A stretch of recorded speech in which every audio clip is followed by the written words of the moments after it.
Պարոն Ասրյան, ես ուղիղ եմ պարզապես հարցնում, ինչու ընտրությունների նախօրյակին, ընտրությունների օրը հիշեցինք, որ զորահավաք պետք է լինի, զորավարժությունները պետք է գնան եւ Ռուսաստանից եկող մեր հայերին բոլոր ժամանակներում ռազմական ոստիկանությունն է օթանավակայանում։ Մենք ոչ միայն ընտրությունից առաջի օրն ենք դա իմանում, մենք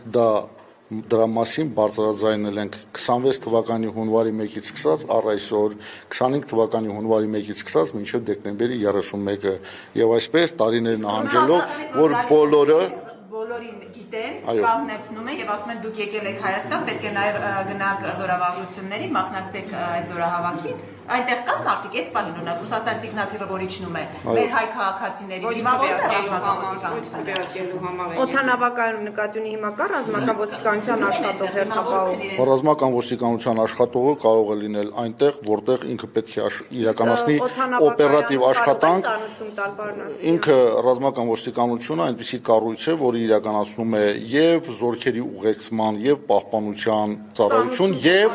եւ նաեւ օպերատիվ աշխատանք։ Դա իրենց օպերատիվ աշխատանքի բացառություն է։ Եկած քանի քաղաքացի ստացավ ի վերջո ծանուցում, կարող եք դիպասել։ Ես այդպիսի ինֆորմացիայի չեմ տիրապետում, ես պատասխանատու եմ Հայաստանի Հանրապետության զինված ուժեր բանակ զորակոչված ինչպես նորակոչիկի, այնպես էլ պահեստազորայինի պատշաճ ընդունման եւ նրանց ծառայության վայրում նշանակելու եւ ծառայություն իրականացնելու։ Պարոն Ասրյան, առհասարակ դրսից ով գալիս է, կապ չունի Ռուսաստանից թե այլ երկրներից,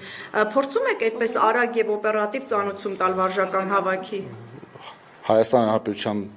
տարածք մտնող ցանկացած մարդ ինքը համակարգով քաղաքացի ինքը երևում է նամանավանդ Հայաստանի Հանրապետության քաղաքացի ներս եւ դուրս անելու բոլորն էլ իսկ ինչ գիտեք որ ծանոթություններ ստացել են հարցնում եմ չգիտեմ դրա համար եմ հարցնում ասում եմ ստանում են երբ որ արդեն իսկ հերթական վարժական հավաքները անցկացվեն եւ այդպիսի մարդիկ ընդգրկված լինեն վարժական հավաքների դուք դրա մասին Պարոն Ասրյան իսկ ինչ քանի հոգու եք տվել ծանոթ Դրսից եկողներին ծանուցման թիվ չկա։ Ես ծանուցում տվող չեմ, ծանուցումը տալիս է Հայաստանի Հանրապետության Հանրապետական զինկոմիսարիատը եւ նաեւ տարածքային զինկոմիսարիատները, որոնք իմ կառավարման ներքո չեն։ Բաժանորդագրվեք Արմատ մեդիայի ալիքներին YouTube-ում, Facebook-ում, Instagram-ում եւ Telegram-ում։